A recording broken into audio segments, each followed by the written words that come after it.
Susan, I want to go to something that you wrote just yesterday. You wrote a piece in the New Yorker about how Trump might very well be missing Biden at this point. Go into that a little bit. Well, I mean, it's amazing. Obviously, it's been an incredible whirlwind. We are speaking today on day 19 only since Joe Biden dropped out, was pushed out, decided to exit the presidential race. And, the world has sort of been reinvented since then. The one person who's still talking about Biden in American politics has been Donald Trump. He has repeatedly been posting on social media about him. During this press conference at Mar-a-Lago yesterday, he repeatedly, unasked for, kept going back to, he says that it's unfair that Joe Biden is not in the race anymore. He says that he's even repeated multiple times that it's somehow unconstitutional that Joe Biden is no longer the Democratic nominee.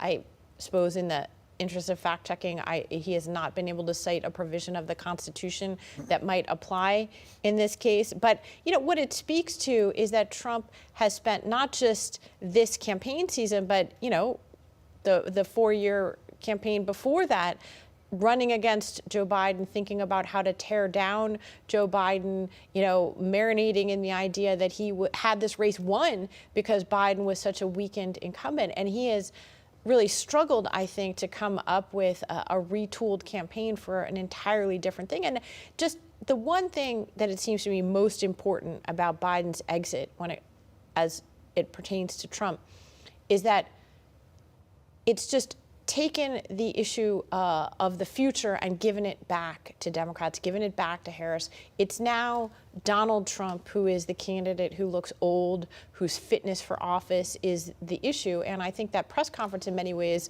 really showcased those questions. Wasn't it Nikki Haley who said that the first party to dump its 80-year-old candidate will win? I think it's an interesting observation. I want to ask you about something else that Susan wrote. Trump seems to miss Biden. The Democrats don't seem to miss him at all. His name was not invoked at the opening rally in Philadelphia, Harris and Walz, and it was a little perturbing. I don't know if I guess you all picked up on that too. What's going on here with Biden and the party? Yeah, well, he's basically disappeared, right? He has, he's doing a few events here and there, and now he's off in Delaware for the long weekend. He is going to do his first joint appearance with Vice President Harris next Thursday. That's the first one since his departure from the race. It's more than 3 weeks after. And then he's going to have Monday night at the convention instead of Thursday night at the convention. Right. Thursday night's the night, of course, the nominee gets. Monday night's the night you get when you're the former president. And so it's a real step down for him. And then as soon as that speech is done on Monday night of that convention, he will disappear for the rest of the week on vacation. So he's kind of exiting the stage a little bit. Now you could say maybe he's a little, perturbed that they pushed him out of the race. Maybe he's a little unhappy about that, or he's leaving the stage to her so that she can build up herself as the candidate, maybe a little bit of both. Right. But there's no question about it that he has, in fact, sort of receded at this point while she has so quickly. Yeah, so quickly. So quickly. The Democrats are trying to make this a change election. And, Harris is an incumbent. She's running as part of an incumbent administration, but they very much want to present themselves as something fresh and something new to the country. And so Biden complicates that argument. Right. And will continue to complicate Right. Let's go to Mar-a-Lago. Not literally. Move the table there. That would be a great place to film. You just came back from Mar-a-Lago, from that press conference. It was kind of a greatest hits montage press conference. I want you to watch one moment from it, and we can talk about this and others. And I've spoken to the biggest crowds. Nobody's spoken to crowds bigger than me. If you look at Martin Luther King, when he did his speech, his great speech, and you look at ours, same real estate, same everything, same number of people. If not, we had more. One thing I noticed from that is that he took a break to call the I Have a Dream speech a great speech, which maybe that means that he still thinks that black men are in play. I don't know, but that was even for Donald Trump kind of the compare yourself to Martin Luther King Jr. I thought that was give us the general sense. You were right there in the room. He seemed simultaneously filled with like a kind of a bragging quality, but also a little bit lost. Couldn't hear the questions sometimes. What was the mood there? Well, you know, it was actually when he got the question about the crowd size that the tone of that press conference changed. He came out just bashing Harris, bashing Biden, bashing Democrats, hitting them on issues, which is what his campaign wants them to be doing, hitting walls. And then as soon as he got the crowd size question, it was like a whole new, it was going straight to the heart of what his identity is. And it started to sort of go off the rails there. I thought it was we came down to Florida, a bunch of reporters, for a background briefing that morning by senior campaign staff. And when Trump found out that we were going to be down there, and this was a very classic thing that campaigns do, here's how we're targeting voters, here's what our polling says, I mean, just sort of the basics of a campaign, he said, let's get buses, let's bring them to Mar-a-Lago, I want to talk to them. And what was striking about that day was how different the substance of the morning presentation was, in which the campaign is doing very traditional campaign things. They have a message against Harris.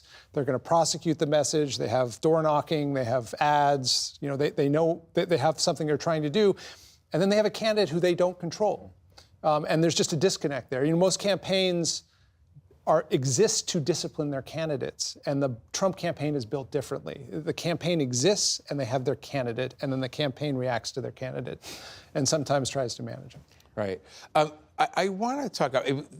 It's fascinating. We're watching in real time the Trump campaign and Trump separately, I guess, pivot to figuring out what's the argument against Kamala Harris that would work. Something that obviously Trump was trying out last week, Adam, was this, she's not really black, she's Indian, she never said she was black, which is kind of interesting. If you go to Howard University as an 18-year-old, you're kind of signaling something about your sense of who you are. But it seems to have dropped off a little bit. Are we just in the sort of the tryout phase where he's seeing what will stick? Yeah, it seems like a really spaghetti on the wall sort of phase that we're going through, where they were really sure how to run against Joe Biden. The entire campaign strategy was built around the idea that we're going to win because we're running against Joe Biden. We're old, but he's older, right? All of these things, he doesn't get people excited. Our base is sort of built in. They don't necessarily have that for Kamala Harris. And so effectively what he's trying to do, you mentioned kind of maybe he still thinks that black men are in play. He says that at the press conference yesterday, right? We're doing better with black men than Harris is. Is there proof in the polling of that? Not necessarily, right? He's running a little bit better than in 2020, but you know, the issue here is going to be whether or not he is actually going to turn those voters out, or if those voters are actually going to stay home. There is a sort of streak in this sort of black masculinity that would lean towards Trump, but black women are notably, you know, very much in the block for Kamala Harris. It's sort of, we've seen the excitement shift in the polling where some of those voters who were willing to go with Trump when it was Biden are shifting back to Kamala. But I think there's a little bit about thinking of the economy, right? Most voters are saying that the economy is the thing that we're going to go to the polls about, right? Somewhere around 36% will say the economy over any other issue. And, you know, Vice President Harris staying away from President Biden at the moment is probably a good thing for her to sort of keep a little bit of distance as the campaign is trying. But very quickly, I'm hearing that you're not necessarily thinking that the play that Trump might be running, what race is she? She's this, she's that. It doesn't seem to have a salience that, let's say, birtherism had a long time ago. No, yeah, it seemed like an offhanded remark, right? As he was kind of going through that conversation at the National Association of Black Journalists, he was really just sort of throwing out anything that he could that might stick. Well, you know, by the way, that's a huge, you bring up a huge issue. Susan, you're a day-to-day, hour-to-hour tracker of the many moods of Donald Trump and the statements of Donald Trump. you know, we sometimes think that there's a plan behind things, but you know, you use the term offhand. How much, when you're watching Trump and tracking him week to week, how much do you think is just stuff that comes out spontaneously, and how much do you think that he's thinking, I'm going to create confusion about the nature of her racial identity?